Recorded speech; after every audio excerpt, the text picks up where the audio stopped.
खरं तर जुन्या काळातली भांडणं,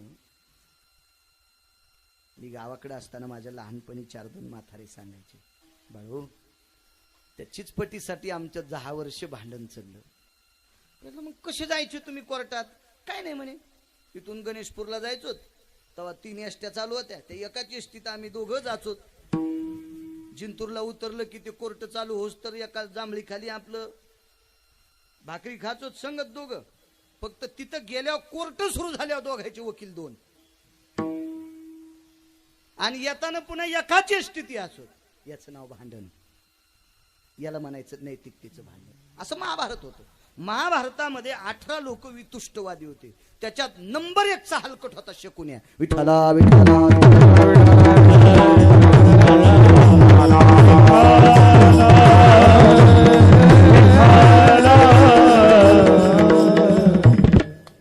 बाकी सगळे लोक यायचे. एक मुद्दा सांगू का? कृष्ण कोण्या पक्षात होते? पांडवाच्या. भीष्माचार्य कोण्या पक्षात होते? कौरवाच्या. पण पांडवांना हस्तिनापूरची गादी मिळावा याच्याकरता पंढरपुरातला मालक बेजार, कृष्ण मालक बेजार. पण सकाळी पहाटे भीष्माचार्याचं दर्शन घेतल्याशिवाय अर्जुनाचे घोडे सोडित नव्हता. पहिलं भीष्माचं दर्शन आणि मग घोडे सोडून रथाला झोपायचे. हे नैतिकतेचं भांडण त्या काळातलं. म्हणून जय प्राप्त होत होता. आणि सर्वांना नमवत आहे धर्मराज. पितामह भीष्मांना माहित आहे, कृपाचार्यांना माहित आहे, द्रोणाचार्यांना माहित आहे. संग्रामातला राजा, युद्ध कौशल्यातला राजा द्रोणाचार्य. कारण भीष्माचार्यांना सुद्धा पुरावा आहे 2 श्लोकाचा महाभारतामध्ये. भीष्माचार्यांना सुद्धा युद्ध कौशल्यातले डोस शिकवणारा व्यक्ती द्रोणाचार्य होते. द्रोणाचार्यापासून विद्येचा खेळ, विद्येचं कौशल्य द्रोणाचार्याकडे ते सुद्धा होते. आचार्य आधी करून सर्व बोटी रथी महारथी लोक होते. आणि सर्वांना नमूत आहे, आमकी आमकी व्यक्ती आल्याशिवाय आपल्या यज्ञाची पूर्णाहुती होत नाही. आणायचा कोण? भगवंतानं सांगितलं, धर्मराज मी कोणालाही काम सांगितलं तर लोक घेऊन येतील, पण यज्ञ तुमचा आहे, तुम्ही ठरवा कोणाला सांगायचं. अर्जुनानं सांगितलं पितामह भीष्माला सांगावा. वडील आहेत, ज्येष्ठ आहे, बुजुर्ग आहेत, त्यांना काम कसं सांगायचं? नाही. गुरु या नात्यानं द्रोणाचार्याला सांगावं तर शिष्यानं गुरुला काम कसं सांगायचं? नाही, आपणच जाऊ. भीम गेले आणायला. भीमाला जरा शक्तीचं बळ होतं. महाभारतातले काही खास कळगे आपले डोळे उघडायसाठी कथा ऐकायला पाहिजे. भीमाला थोडासा गर्व होता एका गोष्टीचा, बलाचा. बघ, भीम गेले स्वतःच्या बाहुबळाच्या शक्तीनं 200-400 झाडं भीमानं उपटिले. खटाखट. तुराट्याचे नाही, पळाट्याचे नाही, ऊस नाही, हरभऱ्याचे नाही, खपक्याची खपके झाड असे टाकले. भीमदादाला असं वाटायचं की माझी शक्ती बघितल्याच्या नंतर महाराज खुश होईल आणि महाराज म्हणून अरे बापरे शक्ती, सांगतो काम काय. तर पण ते कशाला मोजेन?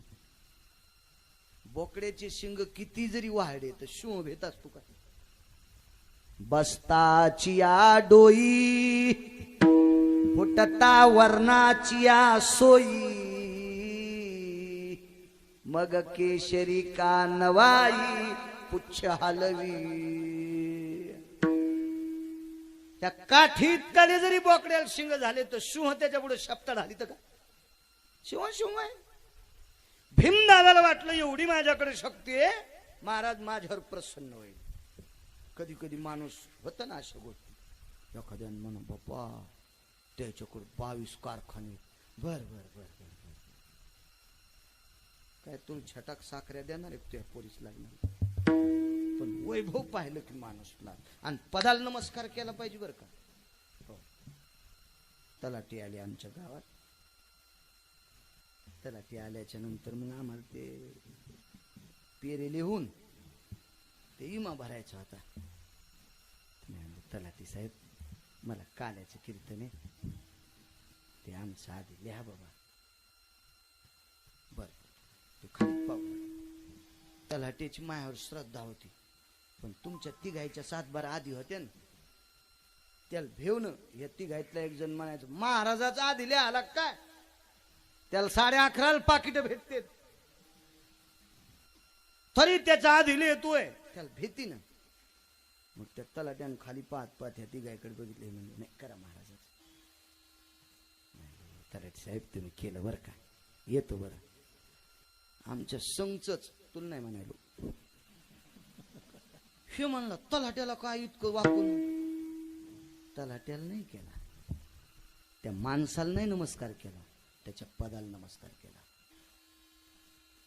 त्याच्या लिहिण्यात ताकद आहे, ती गावातल्या 500 एकरवाल्यामध्ये ताकद नसते, त्याच्या पदाला किंमत आहे. आणि प्रत्येक माणसानं ज्याच्या त्याच्या पदाला नमस्कार करायचा, जीवनात अडचण येतच नाही. आपल्याला दाढी करायची, अशी काठी घेऊन जावं लागेल का नावाकडे, कर दाढी तू हाणतो या, हे कसं करी. हे लग्नाला जायचं बरं का, त्याच्या कलेला नमस्कार आहे, त्याच्या कलेला नमस्कार आहे. आपल्याला नम्रतेत वागावं लागेल ना, ज्या त्या गोष्टीत ज्यानं त्यानं.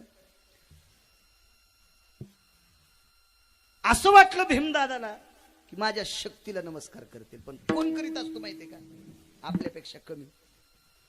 भीमानं झाडं 200-400 उपटून टाकले होते, त्या म्हाताऱ्यानं कमरा खालचा असा मांडी खालचा चिमटा काढा. कोणी काठी म्हणते, कोणी कुबडी म्हणते, कोणी फावडी म्हणते. त्या काळातल्या संन्याशाला चिमटे होते असे, त्या असा चिमटा काढा आणि असा फिरल्याबरोबर 700-800 झाडं येऊन पडली. तये हस्तीची हस्तवारे तरु उन्मळती निर्धारे. कितीतरी तरु असे मुळ्या सगळं उन्मळून खाली पडले. भीम घरी लबलब करीतच गेले. धर्माने विचारलं काय झालं, जाऊ दे बा, अशी आडमुठ महाराज मला का नाही सांगू. त्यानं ते चिमटान काठीन फावडी फिरल्याबरोबर 700-800 झाडं उपटून पडले. कुठं त्या आडमुठाच्या नादी लागू. देव म्हणलाय तुला शांत बसण्यासाठी पाठवतो. मनातली म्हणत नाही, कशाला काय करायचं.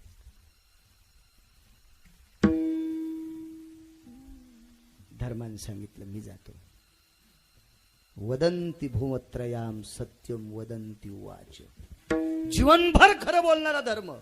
महाराजाला आणायला गेला, महाराज म्हणले 60,000 यज्ञाचं पुण्य. धर्मवरी वापस. साम्यवादी होता, कुठं नादी लागल, वापस. आता अर्जुन गेलेत.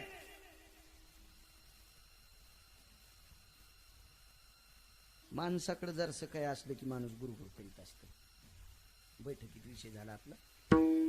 ज्याच्या खिशामध्ये 25-25 हजार आहे ते किराणा भरताना गुळ 5 किलो घ्यावा का 10 किलो घ्यावा याचा विचार करीत नाही.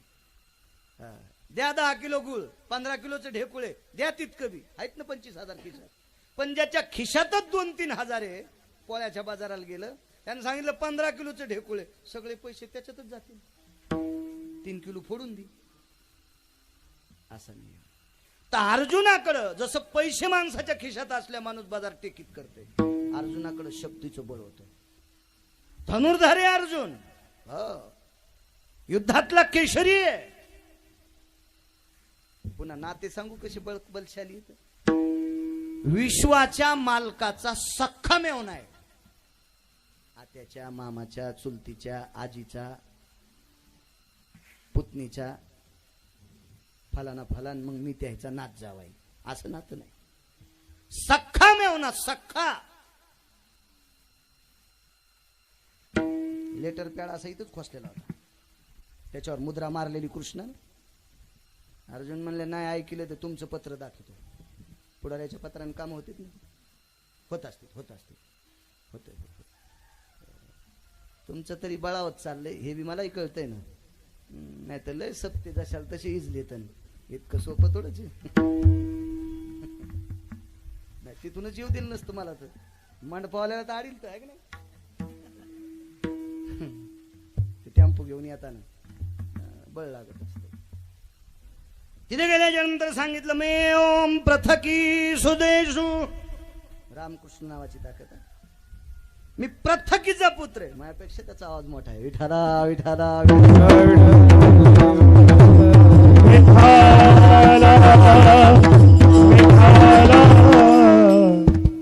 प्रथकी म्हणजे कुंती. मी कुंतीचा पुत्र आहे. वा, काय काम आहे? यज्ञ करता घेऊन जायचे. सहस्रानाम चष्टास्तितं पुनितभयं पूज्यास्तितो नाम सहस्रानां मखेषु यत् पुण्यां संकल्पितो ममं अर्जितायां ततं मखेषु हो. हे सगळं पुण्य मला अर्पण करा 60,000 यज्ञाचं, मग मी तुमचा यज्ञ पूर्ण करण्यासाठी येतो. अर्जुनानं सांगितलं आमचा पहिलाच आहे. मग वापस जाय, लेटर पॅड काढा, असं लिहिलेलं होतं. त्याच्यावर देवाची मुद्रा. त्यावेळेला कागदाची लेटर पॅड नव्हती. राजाची मुद्रा चमड्याची होत्या, चमड्याच्या होत्या. आणि एकेकाळी तर पैसे सुद्धा चमड्याचे होते. ज्ञानेश्वरी वाचा, लक्षात येईल. ए राजाज्ञेची अक्षरे चमड्याची. बऱ्याच ठिकाणी चमड्याला आकार देता येत असतो. शिक्का सुद्धा चमड्यावर कायमस्वरूपी राहतो. हो, चमड्याला किंमत होती. आजही चमड्याला किंमत आहे. आता प्लॅस्टिक युग आलं म्हणून सांगा, नाही तर सर्वसामान्य शेतकरी राजाला रात्री बेरात्री रानात फिरायचं असेल तर चमड्याच्याच बुटातून काटे मोडत नव्हते. किंमत होती चमड्याला, आता किंमत होती. मग ती मुद्रा काढली. महाराज पर्णकुटीत आतमध्ये धुनी लावून बसलेले. मी भगवान श्रीकृष्ण परमात्म्याची मुद्रा आणली, म्हणजे लेटर पॅड, आपल्या भाषेमध्ये पत्र आणलंय. मी टाकलं खिंडीतून. त्या धुनी कुंडात ते पत्र पेटील आणि खिंडीतून बाहेर टाकलं. अर्जुन म्हणला बाप रे, ह्या पत्राला तो काहीच किंमत नाही. त्याच्या नावाला किंमत होती, त्याच्या कागदाला किंमत नाही, त्याच्या नावाला किंमत आहे. अर्जुन वापस, धर्म वापस, अर्जुन वापस, भीम वापस. सगळ्यांचे चेहरे पडल्याच्या नंतर बाईच्या अंतःकरणामध्ये थोडं शंकेचं काहूर जाग झालं. घरातल्या प्रपंचाची इगुंती वाढल्याच्या नंतर जिचं अंतःकरण बोंड्या असतंय, म्हणजे चिंता करते, तिला म्हणायचं पतिव्रता. तिला म्हणायचं पतिव्रता. पतिव्रता तशी द्रौपदी होती. देवाला बाजूला घेतलं आणि सांगितलं प्रभू, यज्ञ करायला लावणारा कोण? भगवंतानं सांगितलं मी. यज्ञ कसा करायचा सांगणारा कोण? देवानं सांगितलं मी. यज्ञात माणसं किती जेवा सांगणारा कोण? मी. यज्ञाला ब्राह्मण किती आणायचे सांगणारा कोण? देवानं सांगितलं मी. स्वयंपाक काय करायचा सांगणारा कोण? मी.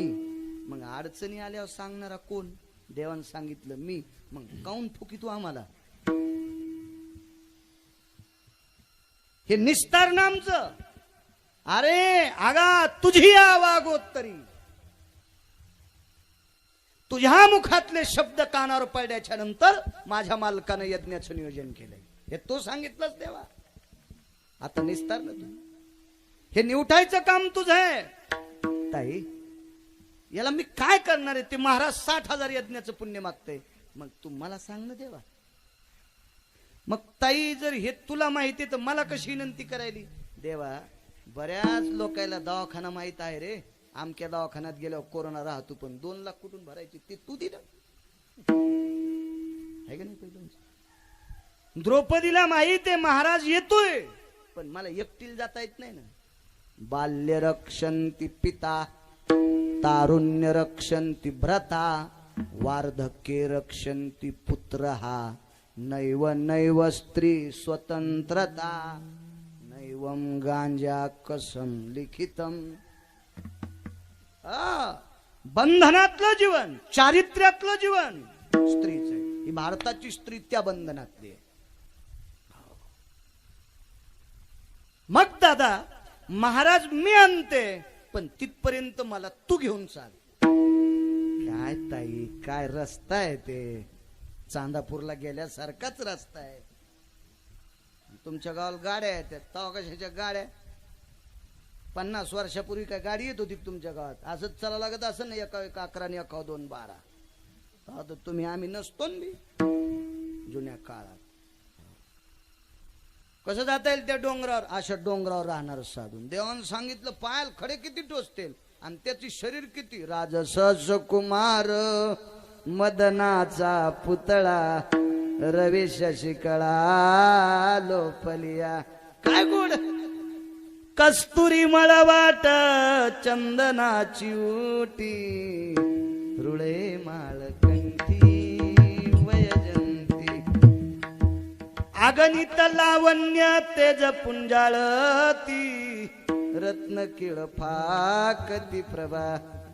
चंद्रानन भय संख्य पराय भास्कर तेजन भय व्यापी. नदी तनया नदी सुधम भयात चंद्रायन भय जायन्ते. लोक भया बन सकल सदेश लोक भया नदी सकल सदेश लोक भया नदी सकल सदेश. चंद्र त्याच्या कृपेनं शीतल, सूर्य त्याच्या कृपेनं तेजस्वी. सरिता ओघम भयंजितानि वरुणायन यनि मेघं वरुता. प्रसन्न भयतति छन्दसुधे प्रसन्न भयतति छन्दसुधे प्रसन्न भयतति छन्दसुधे. नद्याने उढे वाहत असतील तर त्याची कृपा. पा तुझी या कृपेस्तवे मेघ आरुषता लाघवे. प्रसन्न भवोनिया वरसवे तृष्णाती हरवे जगत्रया. त्याच्या कृपेनं मेघ प्रसन्न होतो आणि प्रसन्न होऊन पाऊस पाडतो ना आपली तान भागितो. त्याची वाणी किती गोड असेल, त्याचा चेहरा किती गोड असेल. कोटी ब्रह्मा हत्या श्रीमुख पाहता जाते. तोंड का साधे असते. आपलं देवाचं तोंड दिसायला सारखंच, पण आपलं पाहिल्यावर काही काहीच तोंड पाहिल्यावर मांजरीला महिना महिना उंदर गवसनत. इतके काहीचे तोंड खास. हो, ती महिना झाला आमच्या इथली तुटलेल्या शेपटीची मांजर रडायली. म्हणलं खाऊन रडायली. कापासून आपल्या इथला ते नाव नाही उग पुन्हा माया शेपटीली कष्ट्याला इस्तू लावायचं ते घेत नाही नाव.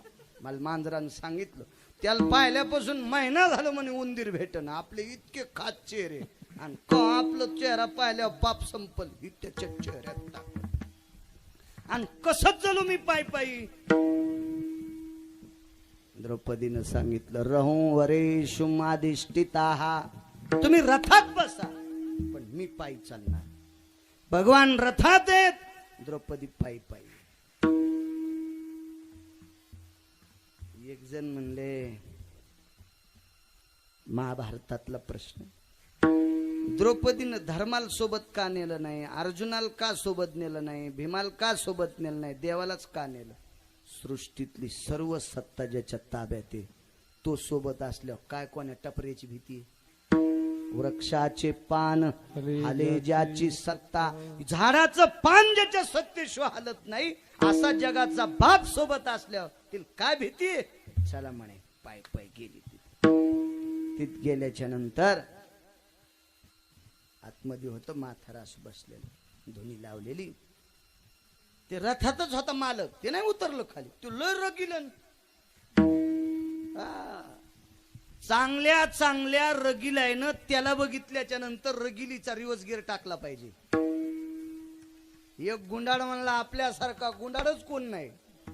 मी म्हणलं रावणासारख्या गुंडाळाला ज्यानं हाणलंय तो किती गुंडाळ असं नाही ध्यानात. तू गुंडाळपणा काय, तू टाटर चोरीत असशील, वायर चोरीत असशील, एखाद्याचे पाईप चोरीत असशील, काय तू हा गुंडाळपणा आहे. ह्या दिवसात कोणाचे टरबुजत चोर काय तू गुंडाळे हायसच काय, तुला बायको थोत्री थानायली तो काय गुंडाळपणा आहे. लय ताकद असली तर आमच्याकडं पहिल्या शेळ्या गावाकडे असायच्या, म्हणजे माझ्याकडे नाही बरं. तर शेळीचं दूध काढताना आता मी बसलेला आहे तरी सांगतो, अशी मेचकी फिरली मेचकीत असा पाय दाबायचा म्हणजे इथं आणि मग शेळी पिळायची. तर तू लय गुंडाळा असशील तर मसर मेचकीत घेत असशील, याच्या पलीकडे काय. पण ते देवासारखा गुंड जगात कोण नाही. त्याच्या नाही नादी लागायचं. त्यानं चांगल्याचा राहू दे रिकामी जागा आता. तर तुमच्या माझ्यासारख्यानं कशाला त्याच्या नादी लागाव. आणि तो सोबत म्हणला द्रौपदीला काय भीती. एका बुक्कीत कंश आणला. सोबदार भाऊ तो ते किती वर्षाचं होतं. 11 वर्ष 54 दिवसाचं. नाही राम राम जमला मिळ मग आता. 11 वर्ष 53 दिवस गोकुळात राहिला. 11 वर्ष 53 दिवसाचं होय आणि 54व्या दिवशी गोकुळात पोहोचला. 11 वर्ष 54 दिवसाचं होईन पहिलवानजी. आणि त्या टायमाला कंस मारला. कंस सामान्य माणसाचा जावाई नव्हता, जरासंधाचा जावाई. 22,000 राजे त्यानं म्हणलं, हे तुला आज भाकर नाही खायची जी. इतकी ज्याची सत्ता होती असा जरासंध. त्याच्या आस्ती आणि प्राप्ती 2 मुली कंसाच्या बायका. एवढा मोठा सासरा एका बुक्कीतच आणला. काय गुंड असेल पंढरपुरातला मालक ओंकार, त्याच्या कशाला नादी लागायचं. आणतान पकवात करीन ना बाळू महाराज कीर्तन. पण त्या नुसतं इथं दाबलं की उद्या लगेच फोनवर माणिक भाऊला आसारामने व्हॉट्सअप, बाळू महाराज असा आजच गेला. असं दाबलं काय नाही, मरू देत नाही ते. नुसतं असं केलं की झालं बंद सगळं. त्याच्या हातातच येईन सगळं. तो सोबत म्हणलं काय द्रौपदीला भीती. पोचले तिथे, पाया पडी द्रौपदी. हो आपली संस्कृती किती गोड आहे बघा. अशा खेड्यात गेल्यावर बघायला भेटते हो आपली संस्कृती. बघा ना जुन्या म्हाताऱ्याचे हात पायला इतर बांगड्या. हो काय काय घालीतच नाहीत. हो काय त्याला पॅरेलिस होतो काय माहित. हो घालीतच नाही अशा बांगड्या. पाया पडल्याबरोबर म्हाताऱ्यानं आशीर्वाद दिला. हेण सौभाग्यस्थित कंचनस्त्रयों ललाटम प्रपटल चिरम भास्करो तेजो भयानाम. भीष्माने एकदा द्रौपदीला आशीर्वाद. द्रौपदीला आशीर्वाद 9 लोकांचे. भीष्माचा निष्पांडवी पृथ्वी करील त्यावेळेला पाया पडायला गेली तो एक आशीर्वाद. आणि आज या साधूचा आशीर्वाद. या साधूचं नाव जरा राहू द्या पानाच्या खालीच, पुन्हा पाहू कधीतरी. कोण आपण. द्रौपदी मनातली मनात विचार केला, याला कसं कळालं बाई पाया पडली. काकणं वाजले ना, आता खालीवरी करताना बघ असे काकणं वाजत असतात. हुशार मात्र ते काय गोट्या खेळणार महाराज थोडीच होते. पंक्तीला जेवत नाही, धाब्यावर कोचून हंतू असं थोडाच कारभार होता. महात्मा कोण आपण. माय कोण. ए पांचाळ नरेशाचिया. पांचाळ नरेशाची कन्या. येन द्रुपदम भय व्याप्ती नाम सुतम कन्या के भय स्थितेनु पांडवानाम स्थितो व्रतारेवम. पांडव माझे पती आहेत. द्रुपद राजाची कन्या आहे. येन दृष्टदुम नाम सहोदरेषु. भाऊ आहेत ते. पांडवाम भगिनी स्थितेषु. भाऊ आहे माझा, मी बहीण आहे. जगदानंद कंद पतये स्नेहानाम वात्सल्य भयस्थितानाम. स्नेहेषु स्नेहेषु स्नेहेषु भगिनीं भवाहा. देव महाराज त्या पंढरपुरातल्या मालकाचं म्हणजे द्वारखेतल्या मालकाचं माझं आणि त्याचं बहीण भावाचं नातं. अर्जुनासारखं सांगितलं नाही जगाचा बाप मोहमेव नाही. बाया हुशार असतात. आणि माझ्या फिरण्याच्या अभ्यासावरून सांगतो, तुमच्या गावात पहिल्यांदा आलोय. पहिल्यांदा आलोय. आकडाही माहिती मला गावाचा. माझ्या याच्यात 10-12 दिवसात विसरून गेलाय आकडा. आता जरा असे खंड झाले ना. हो तर माझ्या फिरण्याच्या अभ्यासानुसार सांगतो, या महाराष्ट्राच्या मातीतले 10% पागल माणसाचं हुशार बायकाचे जीवत चालले. 10% हलकटायचं जीवन चतुर मावल्यांच्या जीवावर चालले. सावरून नेत्यात मायबापाचं नाव करण्यासाठी. वाहत जरी गेला तरी त्याला वरी काढून आणतात. वाहन म्हणजे पाण्यात नाही, कोण्याही प्रकारचं वाण. इतके चतुर मावले आहेत आपल्या. मग द्रौपदी किती चतुर असेल कल्पना करा. देव जर तिला बहीण नसताना बहीण म्हणत होता त्यात तिच्याकडे काहीतरी असेल ना. मी अमक्याची बहीण, दारच उघड मथऱ्याने. साष्टांग प्रणिपात केला त्या महात्म्याच्या समोर. कोण आहे सोबत? कृष्ण. पण म्हातारं म्हणलंच नाही देवाला जवळ. महिमेतले लोक नव्हे, महिमेतले ना. तुमच्या मायासारख्या 2-4 अभंग पाठ करणार देव भेटलो, अरे बापू देव आला, देवा देवा देवा. तू याकडे कसा येईन छटाके? कसा देव भेटणच आणि दिसणच कसा आपल्याला? त्याच्यात मी बी आलो बर का. मी फार ब्रह्मवेत्ता असं नाही म्हणायचं, मी सुद्धा आलो माणिक भाऊ त्याच्यामध्ये. पण देव भा काही जाऊंग्याच्या अंतरात, पण बदलत नाही आतमध्ये. महिमेत जीवन जगणारी लोक काय गरज यांना?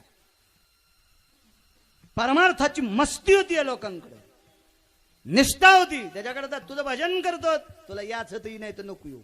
तो रथाच्या खाली उतरलं तिथून नाक घासून पाय पडत होते. देव संतांना नमस्कार करणार आहे. एक जण म्हणले काय हो संत देवाचं भजन करते तर मग देव कशाला संतांच्या पाया पडत? अगस्ती भजन कोणाचं करायचे महाराज? रामाचं. आणि राम कोणाच्या पाया पडायचा? अगस्तीच्या. अगस्तीच्या पत्नीच्या पण पाया पडे का नाही? सीता पडायला लाजू लागली तर देव म्हणला पड पाया, हिच्यामुळे तू कुंकुशाबीत राहील. नाही तर वनात तुला हळदी कुंकू लावणार कोण आहे? तिथं तर राक्षसनीच आता कुशवानी दाताच्या, त्या तुला का हळदी कुंकू लावते? इतकी ताकद. दागिने तिनच दिले म्हणजे देव संतांच्या पाया पडत. भीष्मांचं दर्शन घेतलं, याही व्यक्तीचं दर्शन. बाई तुझ्या मालकाने सांगितलं नाही मला 60,000 यज्ञाचं पुण्य लागते? होय बाबा. षष्टा तरी भये गुरुमात्रेची लाघवे, चतुर्थ अष्टम द्वादश स्थानवत गुरुभयम. पंचांग सांगतंय 4था गुरु, 8वा गुरु आणि 12वा गुरु निषेध असतो. तुम्ही जर लग्नाच्या आधी एखाद्या पोरास लग्न दाखिलं एखाद्या विद्वान व्यक्तीला, तुमच्या चतुर्थ स्थानी गुरुचा कोप आहे म्हणून तुम्हाला सोयरीकी यायल्यात पण जमन. चतुर्थ अष्टम द्वादश इति खंडानम षष्टतो भयो अनिष्टतः. आकडा चांगला नाही महाराज 60चा. तुम्ही 60,000 यज्ञाचं पुण्य काय मागता? कोटी तरीवरी आरबुजा खर्वनी खर्वाची निपाय, आरबुजा दे तसे सोय, ते मख शुद्धी लाघवे संकल्पिता. मी संकल्प सोडते आरबुज यज्ञाचा. किती लाखाचा एक आरबुज सांगता येईल का? एमए झालेलं कोणाचं? Double MA account. मी 7वी शिकेले फक्त. दुसऱ्या कीर्तनात सांगा पुन्हा आल्यावर किती लाखाचा एक आरबुज. पुढच्या कीर्तनात बघू. हा नाही नाही नाही. हा पायतेलाच बसला माणूस घागर रिकामी घेऊन. माळावरची जेवारी खाणार आहे मास सोबती. मग असं टिकल बळी तर कळडी घोडी नाही तर उदो अंबाबाईची पळी. मधला टप्पा तुम्ही जरा चांगल्या भोईवरले आहेत ना मधल्या याच्यात. इकडे आम्ही डोंगरात आणि आम्ही तिकडे डोंगरात. असे हुशार माणूस. सांगतो तुम्हाला एकट्याला बैठकीत गेल्या.